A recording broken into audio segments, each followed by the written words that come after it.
আসসালামু আলাইকুম বন্ধুরা, কেমন আছেন সবাই? আপনাদের সবার জন্য একটি নতুন ভিডিও নিয়ে হাজির হলাম। আজকের এই ভিডিওটি চট করে আমি বাইরে থেকে এসেছি, একটু শপিং ছিল। তো বাসায় এসে দেখলাম খুব ক্ষুধা পেয়েছে। চট করে কি খাবো, সেভাবে লাঞ্চও করা হয়নি। সে সাথে মেয়েও বাসায় আছে। তো ভাবলাম বেলাও গড়িয়েছে, প্রায় এখন ৩টা বেজে গিয়েছে, একটু পরে ডিনার টাইম। তো চট করে কি খাওয়া যায় সেটা মাথায় আসলো। তো আসুন আপনাদেরকে আজকে আমি দেখাবো চট করে যদি এরকম ঘরে টুকটাক যে কোনো সবজি থাকে তা দিয়ে কি বানানো যায়। আসুন আপনাদের সাথে সেটাই শেয়ার করব। এখন আমি আগে ধুয়ে সবজিগুলো সব কেটে নেব। বন্ধুরা, কাটাকাটির পর আবারও ফিরে এলাম। আমি এখানে কুচি করে নিয়েছি গাজর কুচি, এখানে আছে গাজর কুচি, এখানে আছে ক্যাপসিকাম কুচি, এখানে আছে কিছু লিক যেটাকে বলে। এটা যারা এর সাথে পরিচিত তারা তো জানেন, আর যারা জানেন না তাদের জ্ঞাতার্থে বলছি। লিক হচ্ছে এটার স্পেলিং হচ্ছে LEEK। আপনারা গুগল সার্চ করলে পেয়ে যাবেন। এটা অনেকটা আমাদের দেশের যে পেঁয়াজ পাতার মতোই সব কিছু টেস্ট, তবে এটা অনেক বেশি বড় এবং আরও অনেক মোটা হয়। সো আমি লিক নিয়েছি, গাজর কুচি নিয়েছি, দুটো কাঁচামরিচের কুচি নিয়েছি এবং ক্যাপসিকাম কুচি নিয়েছি। তবে ধনিয়া পাতা বা পাতাকপি থাকলে আরও অনেক বেশি ভালো হতো। আপনারা চাইলে এখানে আলু কুচিও দিতে পারেন। তবে ধনিয়া পাতাটা আমি খুব মিস করছি। একটু আদা কুচি, সব কিছু মিলিয়ে অসম্ভব মজার একটি রেসিপি এটি। এবং মশলাগুলো কী কী নিয়েছে আমি দেখাচ্ছি। এখানে আছে একটু চিলি পাউডার, এখানে আছে লবণ, এখানে আমি নিয়েছি চিকেন স্টক পাউডার, আর আছে এখানে হচ্ছে পাঁচমিশালি একটা পাঁচ ফোড়ন যেটাকে বলে, আর এখানে আমি একটু চাট মশলা ছিল, চাট মশলা নিয়েছি। সেই সাথে আছে এখানে এই সামান্য পরিমাণ সুজি। আসলে এর পরিমাণটা হচ্ছে মানুষ বুঝে, মানুষ বেশি হলে পরিমাণ বেশি হবে, এর এমন কোনো এক্স্যাক্ট পরিমাণ নেই। আমি যেহেতু আমরা দুজনের জন্য বানাচ্ছি, সো আমি এতটুকুই সুজি নিয়েছি, এখানে 1 কাপ পরিমাণ হবে। আর এখানে নিয়েছি দুটো ডিম। এখন এই সব কিছুকে একসঙ্গে মাখিয়ে নেব, তারপর এটাকে আমি চাপড়ির মতো করে ভেজে দেখাবো। আমরা সাধারণত পাকোড়াও খেয়ে থাকি, অলমোস্ট পাকোড়া। তবে এটাকে আসলে ডুবো তেলে না ভেজে হেলদি ইটিংয়ের জন্য আমি এটাকে হালকা তেলে ভেজে খাবো। আসুন আমি আগে প্রতিটা জিনিস প্রস্তুত করে নিই। বন্ধুরা, আমার মাখানো হয়ে গিয়েছে।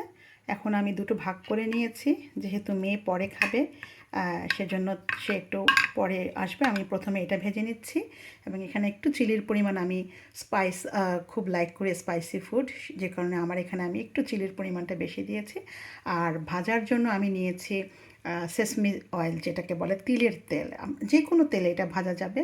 কেউ যদি পছন্দ করেন সরিষার তেলও খেতে পারেন, বাদাম তেল, সরিষার তেল, সয়াবিন, যে যেটা লাইক করেন আপনারা সেটা দিয়ে খেতে পারেন। শুধু মনে রাখবেন এক্সট্রা ভার্জিন অলিভ অয়েল যারা খান তারা একটু সাবধানতা অবলম্বন করে ভাজবেন, কারণ এক্সট্রা ভার্জিন অলিভ অয়েলটা খুব বেশিক্ষণ যদি ভাজাভাজির কাজে ব্যবহার করা হয় তাহলে তেলটা আমাদের স্বাস্থ্যের জন্য খুব ঝুঁকিপূর্ণ হয়ে যায়।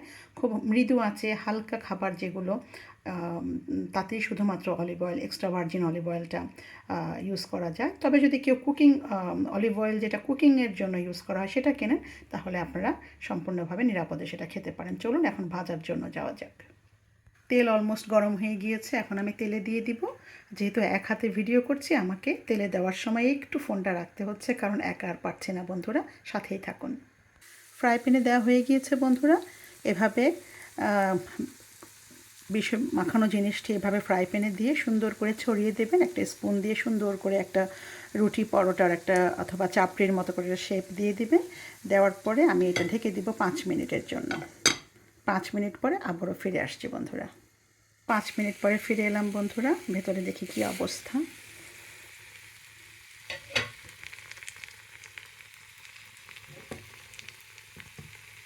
এবার এটাকে আমি উল্টে দিব। এই পাশটা সুন্দর হয়ে গিয়েছে।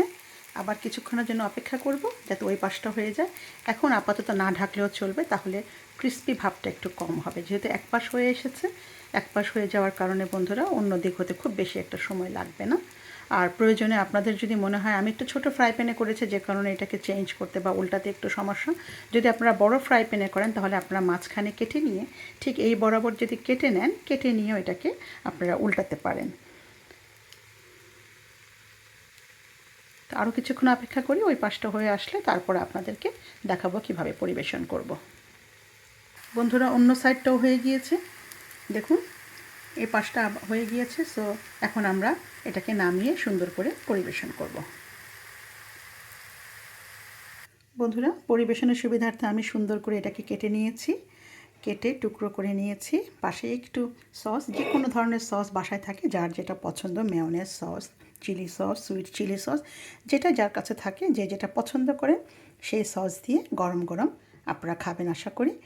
আর এই রেসিপিটি যদি আপনাদের কোনো উপকারে এসে থাকে, কোনো রকম ভালো লেগে থাকে, তাহলে কষ্ট করে একটা লাইক দিবেন, সম্ভব হলে আমার চ্যানেলটা সাবস্ক্রাইব করবেন, শেয়ার করবেন। আর যদি মনে করেন যে তেমন কোনো কিছুই স্পেশাল পাননি বা আপনাদের ভালো লাগেনি, তাহলে প্লিজ প্লিজ কেউ কটূক্তি না করে ইগনোর করে চলে যাবেন। আর যাদের ভালো লাগবে তারা বাসায় বানিয়ে খাবেন এবং খাবার পর কেমন লেগেছে, অথবা আপনাদের যদি আরও কোনো বেটার আইডিয়া থাকে যে এটাতে আর কি করলে এটা আরও মজাদার হতে পারে, সেটাও আমার সাথে শেয়ার করবেন। আর আমি এটা মাঝে মাঝে কখনো যদি বাচ্চা, এখন তো বড় হয়ে গিয়েছে, যখন ছোটোবেলায় বাচ্চাদের জন্য আমি কখনো টুনা যে ফিশটা পাওয়া যায় ক্যানে, সেটা দিতাম। কখনো চিকেনের ব্রেস্টটাকে একটু ছিঁড়ে ছিঁড়ে দিতাম, তাতে বাচ্চারা আরও অনেক বেশি পছন্দ করে। তো আপনারা যে যেভাবে পারেন, এটা তেমন কোনো কঠিন কাজ না, কোনো কঠিন বা খুব বেশি স্পেশাল কিছু না। তবে শীতকালে প্রচুর শীতকালীন সবজি পাওয়া যায়।